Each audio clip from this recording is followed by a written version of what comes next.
అబ్బా బామ్మ, ఇంక చెప్పక తప్పడం లేదే, మన తమ్ముడు బిజినెస్ పెడతాడంట. అమ్మ బేవర్సోయ్, ఏంట్రా నువ్వు చెప్పేది? నిజమేనే, మన చిన్నోడా? అవునే బామ్మ, వాడే ఏడిచాడు వెదవా. ఏదో బ్యాక్లెక్లు వేసుకుని వాడు మొహానికి బిజినెస్ ఒకటా, పింజారి మొహం వాడును.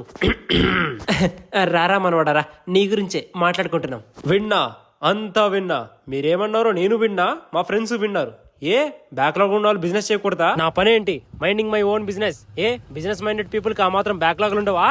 ఏ వీళ్ళందరికీ ఫస్ట్ ర్యాంకులు ఉన్నాయా? రేపు పొద్దున బ్యాక్లాగ్ లేని వీడికి జాబ్ వస్తుందని నువ్వు గ్యారంటీ ఇవ్వగలవా? డిస్కషన్ జాబ్ గురించి కాదు, బిజినెస్ గురించి. నువ్వు అంత హార్ష్ గా మాట్లాడకు మమ్మీ, నేను హర్ట్ అవుతాను. సిగ్గులేదట్రా, బిజినెస్ కావాలా? బిజినెస్ ఏ తప్పేంటి? ఇంతకాలం మీ కష్టాల్ని చూశాడు, ఇప్పుడు తన వంతు సాయం చేద్దాం అనుకున్నాడు. పెద్ద మనిషితో ఒక పానీపూరి బండి పెట్టుకొని మీకు సాయం చేయాలనుకోవడం తప్ప? ఓహో, వీడికి ఇలా అర్థమైందా? చిచ్చి, మీరు సిగ్గుపడకండి, చచ్చిపోవాలనిపిస్తుంది. అరే తమ్ముడు, అదేదో కాటన్ బిజినెస్ అన్నావు. నేను అలాగే చెప్పాను నీయా, ఈ తింగరదోలే క్యాచ్ చేయలేకపోయారు. నువ్వు అన్నది పానీపూరి వ్యాపారం కాదా, పత్తి వ్యాపారమా? చిచ్చి దుష్టుడా.